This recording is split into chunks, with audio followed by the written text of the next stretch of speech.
नमस्कार, expert news देख रहे हैं आप और मैं हूं रणधीर कुमार। इस वक्त हम मोतिहारी के कचहरी चौक पे हैं, जहां भारतीय कम्युनिस्ट पार्टी के द्वारा आज विशाल जनसभा का आयोजन किया गया है और जन रैली निकाली गई है, जिसके माध्यम से जिला पदाधिकारी को एक ज्ञापन सौंपा गया है, जिनमें इनकी विभिन्न मांगे हैं। जिन मांगों को लेकर इन लोगों ने एक ज्ञापन सौंपा है। जिलाधिकारी के एक मजिस्ट्रेट जो उनके द्वारा प्रतिनियुक्त किए गए थे, उन्होंने आकर इनका ज्ञापन लिया है और अपनी विभिन्न मांगों से संबंधित जो ज्ञापन था इन लोगों ने सौंप दिया है। किन मांगों को लेकर आज आप लोगों का प्रदर्शन हो रहा है?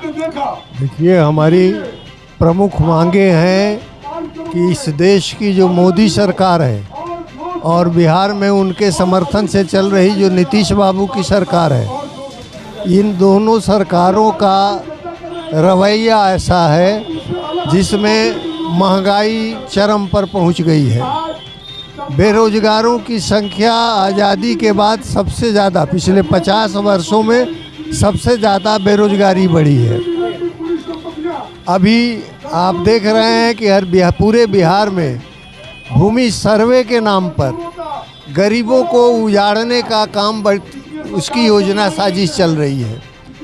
और इसलिए हम पहली बात तो ये कहने आए हैं कि हमने गरीबों के लिए ज़मीन के चोरों से ज़मीन को मुक्त करा करके, आज़ाद करा करके और सरकारी ज़मीनों पर कब्जा करके और उस पर लोगों को, गरीबों को, भूमिहीनों को, दलितों को बसाया है। और वो आज बहुत जगह उसमें से कहीं पर्चा मिला हुआ है, कहीं नहीं मिला हुआ है।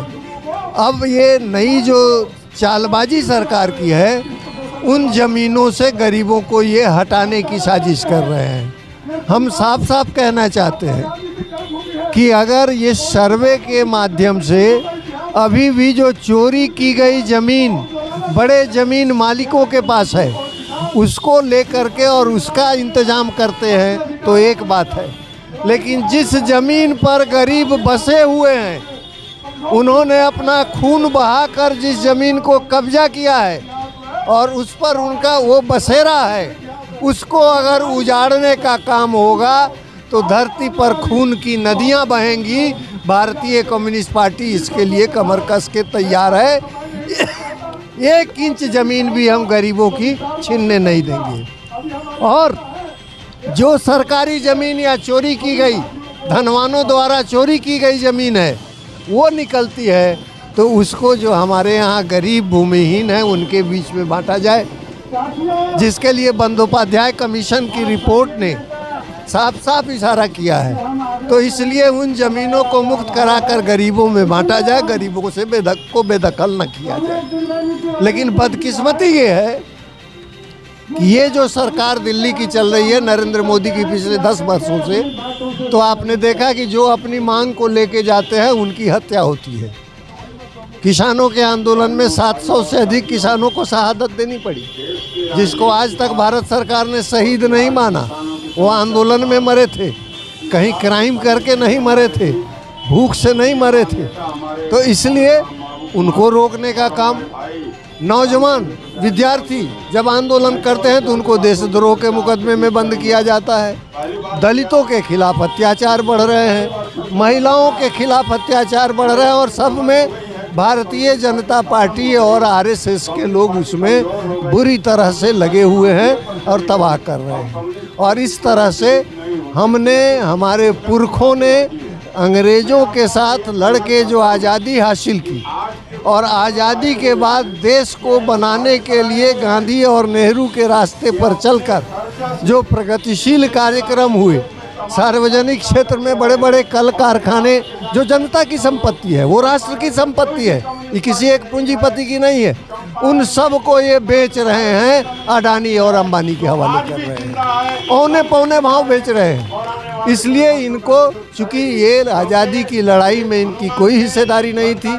इसलिए आज़ादी की लड़ाई के दौरान और आज़ादी के बाद जनता ने लड़कर जो कुछ हासिल किया है वो सब को ये मिटाना चाहते हैं। गांधी और नेहरू को मिटाना चाहते हैं, उस विरासत को मिटाना चाहते हैं और देश को पूंजीपतियों के हवाले करना चाहते हैं। और पूंजीपतियों के हवाले करने का मतलब ही होगा कि यहाँ गरीबों के साथ इंसाफ नहीं होगा, गरीबों की हकमारी होगी, किसानों के साथ अन्याय होगा, मजदूरों के साथ अन्याय होगा, विद्यार्थियों और नौजवानों का भविष्य अंधकार में रहेगा, महिलाओं को और दलितों को गुलामी की जंजीरों में जकड़ करके रखा जाएगा। इसलिए इस हुकूमत को देश से विदा करना सबसे बड़ा नारा है। और चूँकि इसको हटाए बगैर ये जितनी समस्याएं हैं जिसका जिक्र आज यहाँ लोग कर रहे हैं, ये किसी का समाधान नहीं होने वाला है।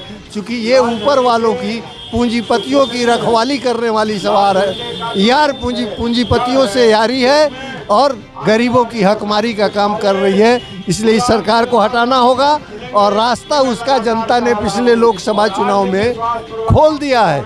ये 200-400 पार का नारा लेकर के आए थे ताकि ये संविधान बदल दें, देश से लोकतंत्र को ख़त्म कर दें, तानाशाही राज कायम कर लें अपना, एक मोदी एक राज एक पार्टी का राज हो जाए। लेकिन देश की जनता ने इनको 240 पर लाकर समेट दिया है। अकेले बहुमत भी नहीं है। नीतीश जी और चंद्रबाबू नायडू की बैसाखियों के सहारे सरकार चल रही है। एक धक्का और लगाना है, इनकी हुकूमत चली जाएगी और इनकी हुकूमत को मिटा करके हटा करके तब हम जनता के जो बाकी सवाल हैं उसके लिए दबाव बना करके उस दिशा में जनपक्षी हुकूमत, जनपक्षी सरकार बनाएंगे और इस जन विरोधी सरकार को गद्दी से हटाएंगे। मुख्य बात तो यह है कि ग्राम पंचायत से लेके और एडिशनल कलेक्टर के कार्यालय तक ज़मीन के सर्वे के नाम पर जो लूट चल रही है उसको रोका जाए। पूरे ज़िले में लगभग 75,000 बंदोबस्ती दाखिल खारिज के पर्चे लंबित हैं और 14,000 के लगभग पर्च अपील केवल 2 उप समाहर्ता के यहाँ मोतिहारी सदर और सिकराना के यहाँ लंबित है। इसको निष्पादित कराया जाए। जो अभिलेख उन्होंने बनाया है और घोषणा कर दिया है कि अपडेट हो गया, जैसा कि राज्य सरकार ने कहा है कि उन तमाम कर्मचारियों को जो सेवानिवृत्त हो गए हैं उनको भी पकड़ा जाए और उस अभिलेख को अद्यतन कराया जाए ताकि जो सर्वे का काम है वो सुचारू रूप से हो सके। और इसमें जो व्यापक भ्रष्टाचार है उसमें जो जैसे शराब में हुआ, एक करोड़पति लोग बन गए, जैसे पिछले बार ग्राम पंचायतों की विभिन्न योजनाओं में हुआ, उससे ज़्यादा बढ़ चढ़ करके इसमें घुसखोरी और भ्रष्टाचार व्याप्त है। एक भी नीतीश कुमार का बहाल किया हुआ एक भी कर्मचारी नहीं है जो बिना 2 बिचौलियों के साथ किसी पंचायत में काम करता हो। आप कहीं ले लीजिए, आप कोटवा में ले लीजिए, वहाँ 5,000 पेंडिंग है और वहाँ 25 रजिस्टर्ड दलाल हैं जो नहीं जाएंगे तब तक अंचल अधिकारी दस्तखत नहीं करेंगे। ये हालत है। जिला पदाधिकारी और प्रशासन के लोगों को इस पर ध्यान देना चाहिए। अन्य मांगों के अलावा जो सबसे ज्वलंत है उसकी चर्चा मैंने आपसे की। जी, क्या कारण है आप लोग आज यहाँ पे उतरे हुए हैं? देखिए, तिवारी जी ने जो कहा उसमें हम थोड़ा और विस्तार कर देते हैं कि नीतीश कुमार ने कहा कि ऑनलाइन जो है रसीद कटेगा ज़मीन का, किसी को कर्मचारी के यहाँ जाने का ज़रूरत नहीं है। लेकिन बताएं हमको कि जो ऑनलाइन जमीन रसीद है उस पर खाता 0, खेसरा 0 और रकबा 5 बीघा, तो ये रकबा किस जगह का है?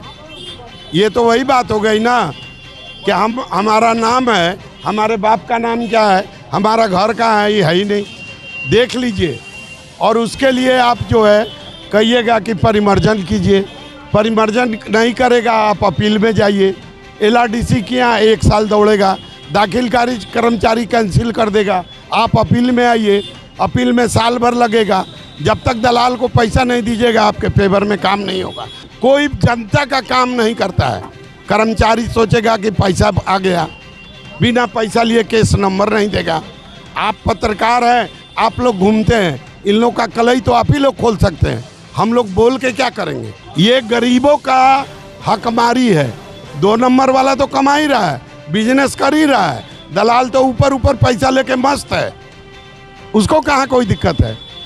लेकिन गरीब आदमी पिरा रहा है केस मुकदमा में, लाखों लाख केस पेंडिंग पड़ा हुआ है, कोई निष्पादन नहीं है। झूठ मूठ का लोक शिकायत बना हुआ है।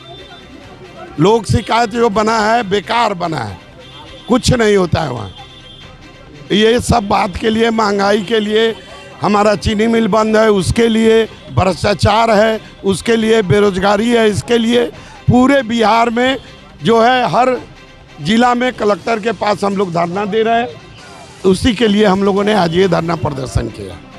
तो आप देख पा रहे थे इस वक्त हम कचहरी चौक पे हैं। मोहल्ले कचहरी चौक है जहां पे विशाल जनसभा का आयोजन किया गया था कम्युनिस्ट पार्टी के द्वारा। अभी के फिलहाल इतना ही। आप बने रहिए हमारे साथ और देखते रहिए एक्सपर्ट न्यूज़, आपकी आवाज़। नमस्कार।